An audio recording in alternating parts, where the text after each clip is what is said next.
Welcome to the Gurgling Pits of Metal. We're going to try something new right now and have an interview. We have played with this font a few times, but now we're actually putting it into existence, so to speaking. And with who, you might ask? Well, the singer and guitarist of Smothered, who's actually having a release party today. Correct. Black Lucia. Definitely. Oh yeah. Yeah. So, welcome to the show. Thank you. So, this is the first, as I told you, it was the first interview we ever. It's an honor, definitely. Now, the first album, The Inevitable End. Yes. It was released like 2 weeks ago, 1 week ago. 1 week ago, yes. Yeah, exactly. And 1 week ago. So far it has gotten great reviews. Oh yeah. So what is apparently the camera guy wants us to kiss right now. He's a little bit, he has this homosexual streak, so I don't know. That's okay. I like bearded men, so. Oh, that's great. Superb. Yeah. Yeah. Cheers. Yes. Anyhow. Yep. It has gotten quite a few reviews from Terrorizer and Sweden Rock Magazine. Oh yeah.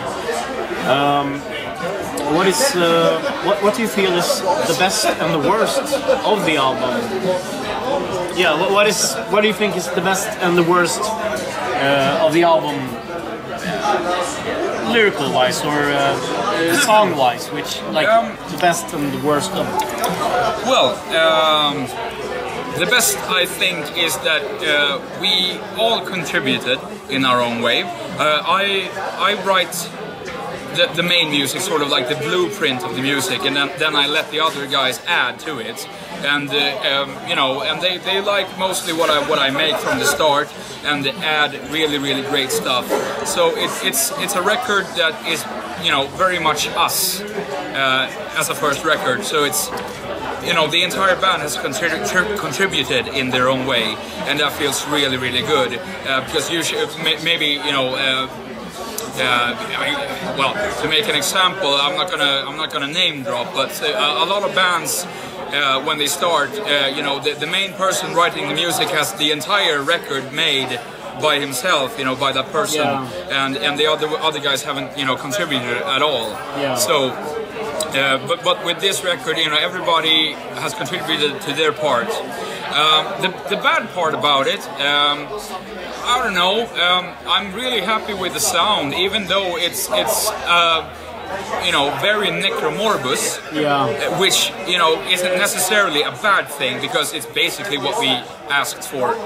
Yeah, but from the start. But you wanted a little bit more outside of that. Yeah, maybe a little, but you know, I'm really happy with, you know, how it all turned out in the end anyway. So I'm not really gonna, you know, whine about, you know, that we're sounding too much like another band or anything like that. So we, you know, we got what we paid for. So I'm really happy about that. Yeah. Well, as I said, the album is very necromorbic in its sound. Oh yes. I instantaneously get vibes towards demonical and tribulation, which I know is quite two of my favorite bands, of course. And of course, you know, Sverker Wigren from demonical is the guy behind the mixing and the mastering. So, and he has his distinct sound. It's not that he's not capable of, you know, doing a large amount of different sounds when he's mixing or mastering. It's just that basically it's hard to describe, but we were asking for, you know, both sort of a mix in between a modern sound and an old school sound, and that's basically what we got. And you know, I couldn't have asked for a better person to mix and master the album. So we are really happy how it turned out, even though arguably it might sound a bit like it's a Necromorbus production. Yeah. I mean, even people have told me, it's recorded at Necromorbus, isn't it? Yeah, yep, we can hear it. But the reactions have been great. Oh yeah. Because we're not hiding it. No. There's no need to hide. No, I mean, we're really happy about it, and we're really proud about it. Yeah. Most of all, so we think it's a great debut album. So yeah, no, we're happy about it. It is a very good album. Although I just have streamed through it a few times. I'm going to buy the vinyl of it. So I will listen to it a few times back at home also. I tend to not really do good at streaming albums because I don't get the same. Yeah, exactly. The main point why we let Terrorize stream the album was basically to get the word out. Yeah. Because it's a great way to let people listen to the albums a couple of times to decide if they like it or not. Because what we don't want to do is market something in a false way. We want people to listen to it. If they like it, that's great. If you don't like it, that's fine. Yeah. And we don't want to hide anything. It's basically like, here we are. You like it, buy it. If you don't, well, fuck you. Fuck off. Yeah. Why are you still here? Exactly. What are your influences on this album? I hear strong influence from, of course, Entombed and Dismember. Oh yeah.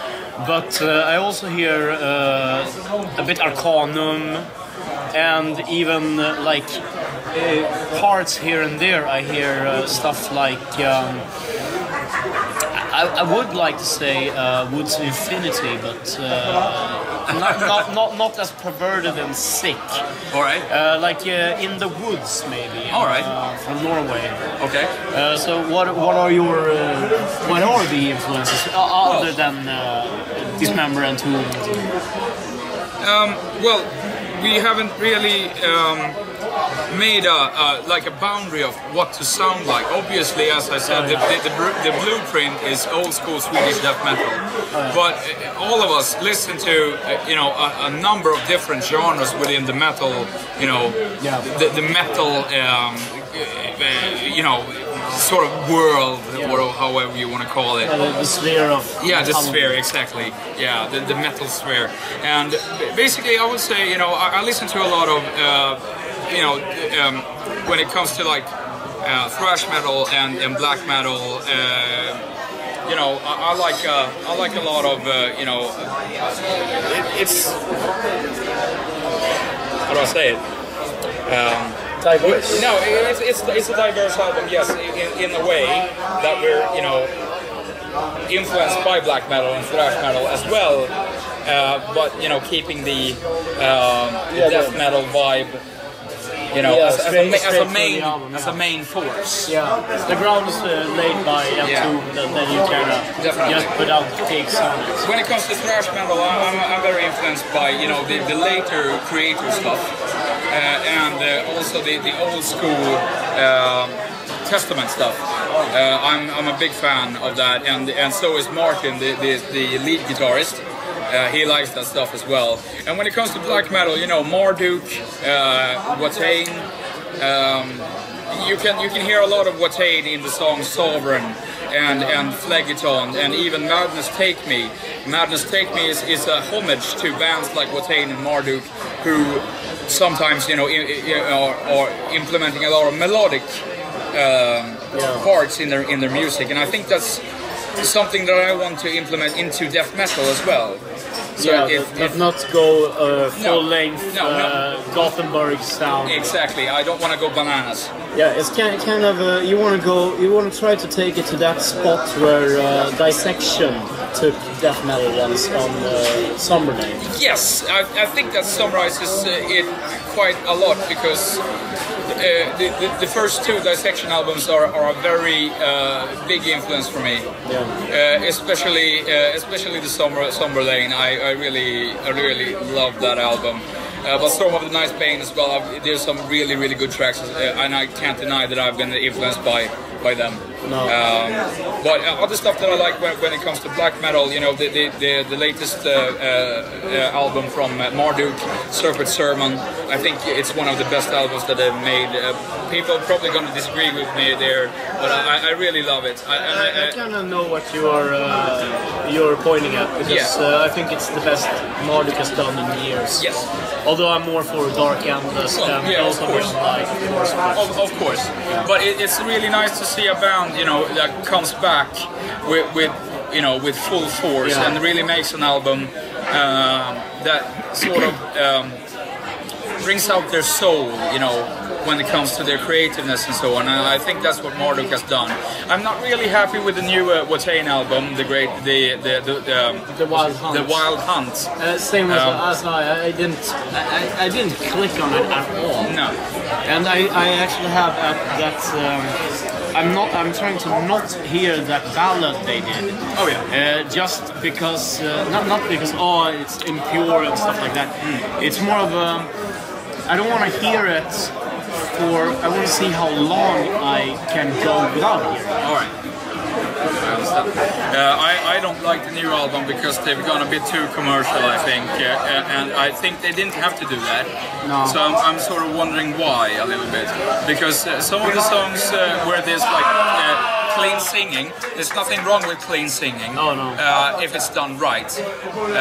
Basically, what they've done, because I know a little bit of audio engineering, and I can hear that they've used like auto-tune, especially on one of the songs that you know, where Eric is singing, you know, with a clean voice, and I think that's a shame because he can sing. No. But they had to overproduce it like that, and I think that's a real shame, because what Watain had before the Wild Hunt was a rawness, but a really clean rawness. Yeah. Even on the first album, which was chaotic, dirty, messy, and just downright brutal, which is my favorite album of Watain. Mine is the one after that, Cossus Lucifer. Cossus Lucifer is a great one. I really love that album. It's a great album.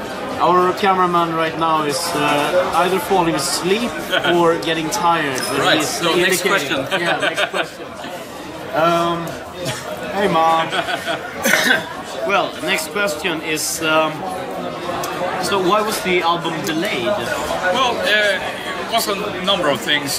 Basically, it was because, from what I don't know the full story, but apparently there's been some trouble at Necromorbid studio, and hence that's why Sverker has broken off from Tore and Necromorbid and started his own studio called the Wing Studio. But I don't know enough to comment about it. I know there was some troubles with the schedule and so on, and that's why we had to wait till October until it was finished recording. Yeah.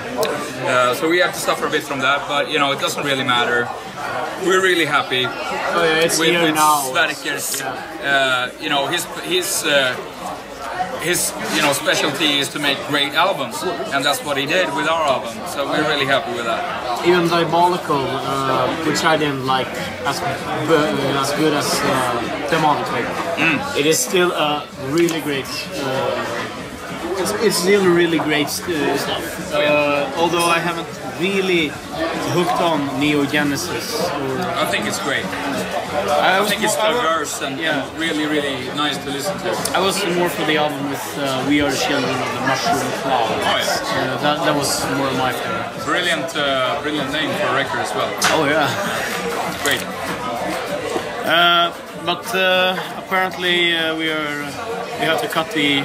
We're up at 15 minutes. All right. So we have to cut the interview short. But okay, cool. Thank you for doing